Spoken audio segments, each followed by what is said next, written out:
সিরাজগঞ্জ সিটির ভিতরে ফ্রেন্ডস প্লাজায় এত সুন্দর একটা রেস্টুরেন্ট রয়েছে আমি আগে জানতামই না। হ্যালো এভরিওয়ান, আসসালামু আলাইকুম, ইটস মি আফসানা চেহরি। আজকে আমি গিয়েছিলাম flavours fusion food and drinks রেস্টুরেন্টে। এই তো আমি রিক্সা থেকে নেমেই রেস্টুরেন্টের ভিতরে যাচ্ছিলাম। যাওয়ার সময় আমি একটা সুন্দর ডেকোরেশন দেখতে পাই, তাই আমি এখানে একটু ভিডিও নিয়েছিলাম। এই তো সেখান থেকে আমি যাচ্ছিলাম দোতলায়। ওনাদের রেস্টুরেন্টটা আসলে দোতলায়।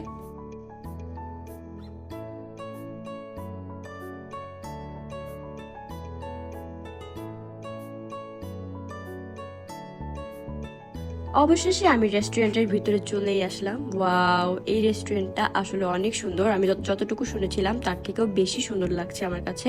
বিশেষ করে এই রেস্টুরেন্টের ডেকোরেশনটা অনেক সুন্দর, সবাইকে চমকে দেওয়ার মতো।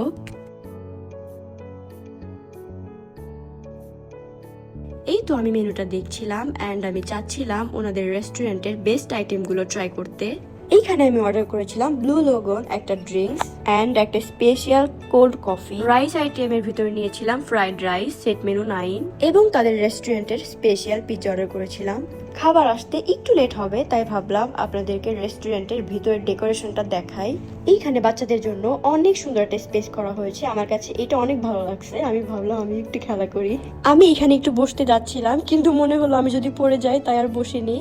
এই তো আমি বল দিয়ে একটু খেলছিলাম, আমার ভালো লাগছিল এখানে এসে। এখানে বাচ্চারা আসলে অনেক মজা পাবে, বিশেষ করে ওরা বলগুলো দেখলে আরো বেশি খুশি হবে। আপনারা যারা ফ্যামিলি নিয়ে আসতে চাচ্ছেন তাদের জন্য আমি বলবো এইটা বেস্ট একটা জায়গা হবে।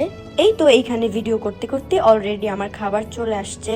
খাবারগুলো দেখতে অনেক লোভনীয় এন্ড দেখতে অনেক সুন্দর লাগছিল। আসলে খেতে কেমন লাগবে আমি খাওয়ার পরেই বুঝতে পারবো এবং আপনাদের সাথে শেয়ার করব। এই তো ফার্স্টে আমি তাদের পিৎজাটা ট্রাই করব এন্ড আপনাদের সাথে শেয়ার করব এটা আসলে খেতে কেমন। এইটা খেতে আসলে অনেক মজা।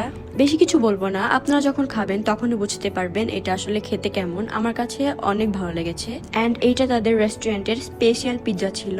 এরপর আমি ড্রিঙ্কস আইটেম গুলো ট্রাই করব। এইটা ছিল ব্লু লোগন ড্রিঙ্কসটা, এইটা আসলে আমার কাছে বেশি ভালো লেগেছে। এন্ড এরপর আমি ট্রাই করব তাদের কোল্ড কফিটা, এটা স্পেশাল কোল্ড কফি ছিল, এইটাও আমার কাছে অনেক ভালো লেগেছে, এটাও মজা ছিল। সর্বশেষে আমি ফ্রাইড রাইসটা ট্রাই করব। এই ফ্রাইড রাইসের মিটটা অনেক সফট ছিল, আমার কাছে এটাই বেশি ভালো লেগেছে।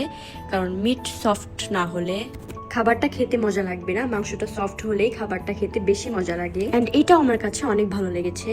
তাই আর দেরি না করে আপনারা চলে আসুন এই রেস্টুরেন্টে। আশা করছি আপনাদের কাছেও অনেক ভালো লাগবে।